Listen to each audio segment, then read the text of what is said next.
গল্পটার নাম বঙ্গভূমির প্রতি। কে লিখেছে? মাইকেল মধুসূদন দত্ত। মাইকেল মধুসূদন দত্ত নিয়ে আমরা কিছু আলোচনা করব, কিন্তু তার আগে আমরা বিষয় সংক্ষেপটা বা সার সংক্ষেপটা ভালো করে পড়ব। তো উৎস থেকে পড়ছি। উৎস হচ্ছে বঙ্গভূমির প্রতি কবিতাটি মধুসূদনের রচনাবলী নানা কবিতা বিভাগ থেকে নেওয়া হয়েছে। কোন কবিতা বিভাগ থেকে নেওয়া হয়েছে? নানা কবিতা বিভাগ থেকে। সার সংক্ষেপ: জন্মভূমিকে মা রূপে সম্বোধন। মাইকেল মধুসূদন দত্ত বঙ্গভূমির প্রতি কবিতায় জন্মভূমিকে মা রূপে সম্বোধন করেছেন। তাহলে জন্মভূমিকে কি বলেছে? মা। কে বলেছে? মাইকেল মধুসূদন দত্ত। কিসে বলেছে এটা? কবিতায়। কবির কাছে জন্মভূমি কেবল ভূমিখণ্ড নয়, মাতৃস্বরূপ স্নেহময় এক আশ্রয়। কার কাছে মাতৃস্বরূপ স্নেহময় এক আশ্রয়? জন্মভূমিটা কবির কাছে। তার কাছে কে বলল যে এই জন্মভূমিটা কোনো ভূমিখণ্ড নয়? কবি বলল। ওকে, ভেঙে দিলাম ভালো করে। দেশ মাতার কাছে প্রার্থনা। দেশমাতা কে? দেশমাতা হচ্ছে এখানে জন্মভূমি। ওকে, দেশমাতার কাছে কবি প্রার্থনা জানিয়েছেন দেশমাতা যেন তাকে সর্বদা মনে রাখেন, কখনো যেন ভুলে না যান। এই কথাটা কে বলল? কবি বলল। ঠিক। নিজের মনের ইচ্ছা পূরণ করার জন্য বিদেশে গিয়ে মধুসূদন যদি কোনো পরমাদ অর্থাৎ প্রমাদ বা ভুল করে ফেলেন, তা হলেও বঙ্গজননী যেন তাকে ভুল না বোঝেন। বঙ্গজননী এখানে কে? জন্মভূমিকা, দেশ। সে কোথায় যাবে বলছিল? বিদেশে। আর বিদেশে গিয়ে প্রমাদ আর এ পরমাদ আর প্রমাদের অর্থ কি? ভুল। প্রমাদের অর্থ ভুল। যদি এই সকল জিনিস কোনো কিছু করে থাকেন কবি মাইকেল মধুসূদন দত্ত, তো ও বলতে চাইছে যে জন্মভূমি তুমি আমাকে ভুলে যেও না, মাফ করে দিও। কবির বিনম্র স্বীকারোক্তি। এরূপ কবি অত্যন্ত বিনয়ের সঙ্গে বলেন যে তার এমন কোনো গুণ নেই যার জন্য তিনি দেশমাতার কাছে অমরত্ব লাভের আশীর্বাদ প্রার্থনা করতে পারেন। বুঝতে পেরেছ? তার এমন কোনো গুণেই নেই যে কিনা দেশমাতার কাছে অমরত্ব লাভের আশীর্বাদ প্রার্থনা করতে পারেন। কে বলছে? নিজেকে তিনি গুণহীন মনে করেন। গুণহীন মানে দিস ইজ এ অ্যাডজেক্টিভ। গুণহীন মানে হচ্ছে তার মধ্যে কোনো এমন ভালো কাজেই নেই।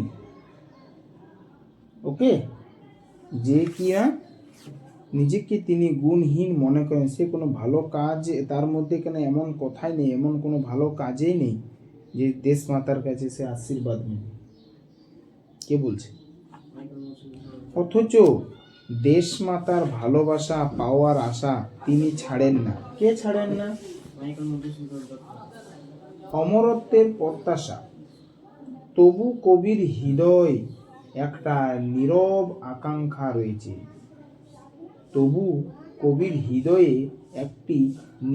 আকাঙ্ক্ষা রয়েছে। কবি প্রার্থনা করেছেন জন্মভূমি মা যেন তার দোষ ত্রুটি উপেক্ষা করে শুধু গুণগুলিকে মনে রেখে তাকে অমর করে দেন। অর্থাৎ কবি যেন তার সাহিত্য সৃষ্টির জন্য দেশবাসীর মনের মধ্যে চিরস্থায়ী আসন লাভ করেন। মানে তিনি যে কবিতাটা লিখছেন সেটার মধ্যে জন্মভূমি, নিজের দেশ যাকে বলা হয়, মা যাকে বলেছেন তিনি, তার সম্বন্ধে অনেক ভালো জিনিস লিখছেন।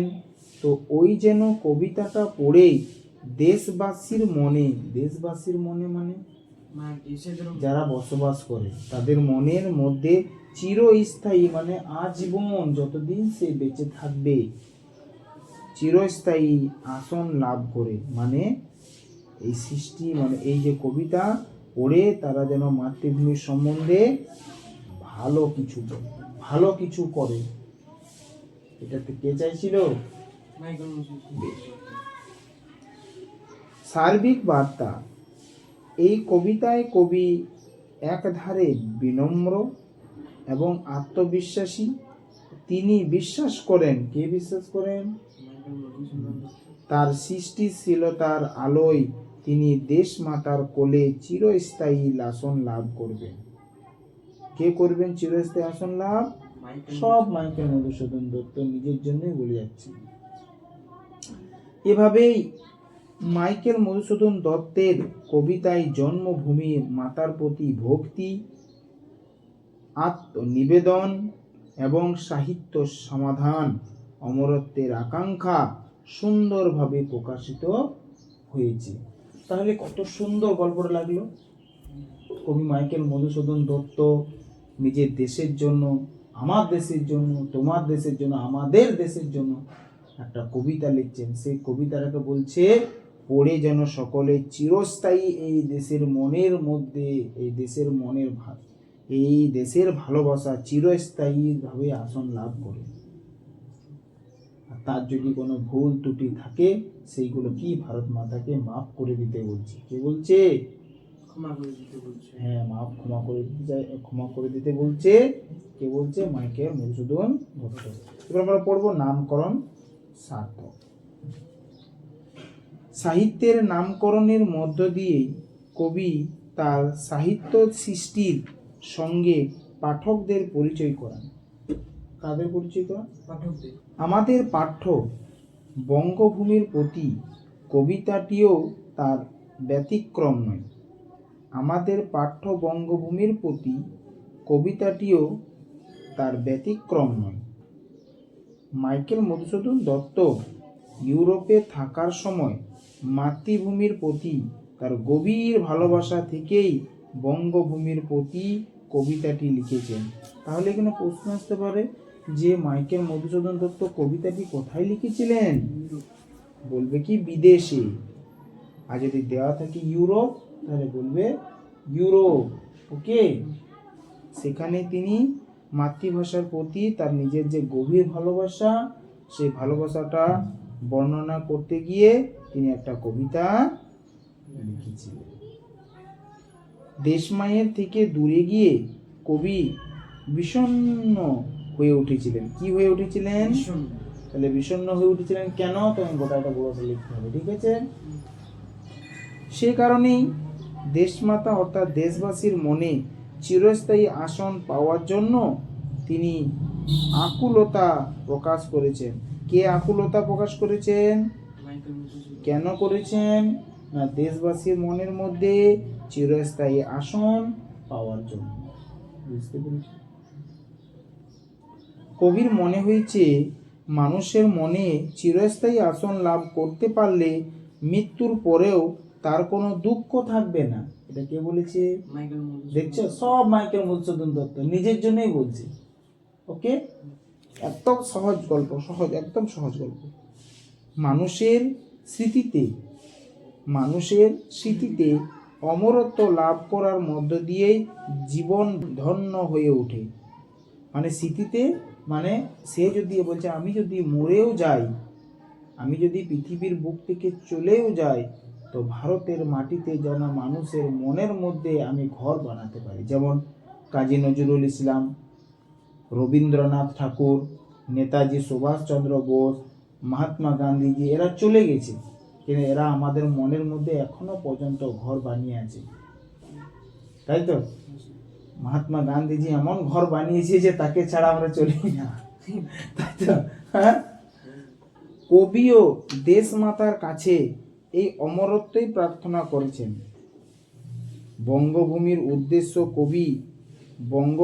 উদ্দেশ্যে কবি এ আবেদন জানিয়েছেন যে কবিতাটির নামকরণ বঙ্গভূমির প্রতি সার্থক ও যথাযথ হয়েছে বলা যেতে পারে। কে বলেছে এটা? মধুসূদন দত্ত। এই হচ্ছে বঙ্গভূমির প্রতি কবি মাইকেল মধুসূদন দত্তের লেখা একটা কবিতা।